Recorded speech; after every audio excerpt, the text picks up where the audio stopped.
Once upon a time there was a man who married for his second wife a woman who was the proudest and most haughty wife there ever was, and by a former husband she had 2 daughters, haughty like herself.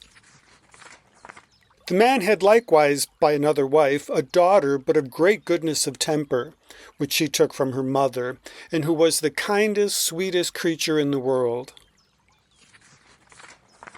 Not long after the wedding ceremony, the stepmother began to show herself in her true colors, for she could not bear her pretty stepdaughter's good qualities, that made her own girl seem more odious. She made her scrub the floors and scour the dishes and sleep upon a wretched bed of straw, while she and her 2 daughters had fine rooms with fashionable beds and inlaid floors and looking glasses so they might admire themselves at their full length from head to foot. The girl bore all with patience and dared not speak with her father, who would just ignore her, for his wife governed him entirely. When she had done her work, she used to go into the chimney corner and sit down among the cinders and the ashes there. And so she was commonly called Cinderella. But Cinderella in her mean apparel was still more handsome than her 2 stepsisters, though they were always very richly dressed. It happened that the king's son gave a ball to which the 2 stepsisters were invited. Both were delighted and immensely busy in choosing out such gowns as might become them. This only meant more work for Cinderella, who had to iron her stepsister's linen. They talked the whole day long of nothing else but how they should be dressed, and Cinderella was oftentimes consulted in these matters, for she advised them always for the best. As she was doing this, they said to her, "Oh, Cinderella, would you not be glad to be yourself invited to the ball?" "Alas," said she, "you only jeer at me. 'Tis not for such as I am to go there." "Yes," they replied, "it would make people laugh to see you, Cinderella, at the ball." At last the day arrived, and Cinderella, after her sisters left, began to cry. Her godmother, who saw her all in tears, sat next to her and asked what was the matter. I wish, she could not speak the rest, for she was interrupted by her sobbing. This godmother, who was a fairy, asked, "Thou wishest that thou couldst go to the ball?" "Yes," Cinderella cried with a great sigh. "Well," said the godmother, "be a good girl, and I'll contrive tonight that thou shalt go." She took her to her bedchamber and said, "Run to the garden and bring back a pumpkin." Immediately the girl went out to gather the finest she could get, not seeing how this pumpkin could help her go to the ball. Her godmother then struck it with her wand, and instantly the pumpkin was transformed into a fine coach, gilded all with gold. She found 6 mice, and tapping with her wand, transformed them into 6 beautiful horses. A big black cat was turned into a coachman, who had the smartest whiskers ever seen.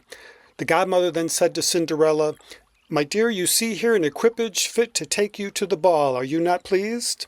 "Oh, yes," cried she, "but must I go in rags?" The fairy only touched her with the wand, and at that instant Cinderella's clothes were turned to cloth of gold beset with jewels.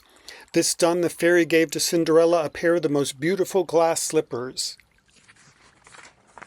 But when the girl got up into the coach, her godmother told her above all things to not stay at the ball till after midnight, because if she should stay a moment longer, the coach would be a pumpkin once again, her horses mice, her coachman a black cat, and all her clothes just as they were before. She promised her godmother she would leave the ball before midnight, then drove away, scarce able to contain herself for joy. The prince, who had been told that a great princess whom no one knew had come, ran to receive her. He gave his hand as she stepped from her coach and gallantly led her into the ball. There was immediately a profound silence. They left off dancing, and the violinists all ceased to play, for so attentively did everybody contemplate the beauty of this mysterious girl. The king himself, old as he was, could not help watching her, and saying to the queen it had been long since he had seen so beautiful a creature. The prince then took her out to dance with him, and Cinderella danced so gracefully that they all more and more admired her. At last a sumptuous dinner was served up, whereof the young prince did not eat a morsel, for so intently did he gaze on her. When Cinderella heard the big clock strike 11 3/4, she jumped up and, making a small curtsy to the group, hastened away as quickly as she could. The prince pursued but could not overtake her. She left behind one of her small glass slippers, which carefully the prince picked up and kept. As soon as she got home, she ran to thank her godmother, and while she was recounting all that had happened at the ball, her sisters knocked at the door, which Cinderella opened. "Oh, Cinderella," said one of her sisters, "if thou hadst been invited to the ball, thou wouldst have surely seen the finest princess that ever was beheld with mortal eyes." With feigned indifference, Cinderella asked, what was her name? They said they did not know, and that the desperate prince would give the world to find out who she was. And Cinderella, hiding a secret smile, replied, "This princess must then be very beautiful indeed."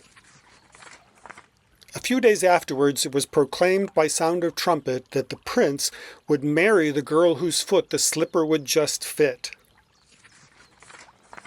They whom the prince employed began in vain to try it on the women of the court, and it was even brought to the two sisters, who did all they could to thrust their feet into the small glass slipper, but they failed. Then Cinderella, who had seen all this and knew her slipper, said to them, "Let's see if it will not fit me." Her sisters laughed. The man looked earnestly at Cinderella and said it was but just that she should try.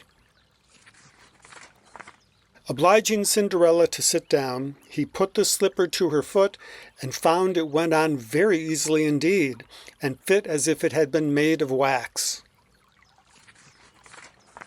The great astonishment of her two sisters was greater still when she pulled from her pocket the other slipper.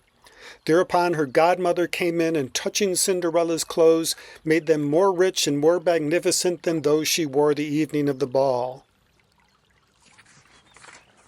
At this her sisters fell upon their knees and begged forgiveness for all the ill treatment that they had made their sister undergo. Then Cinderella took them up and said that she forgave them both with all her heart.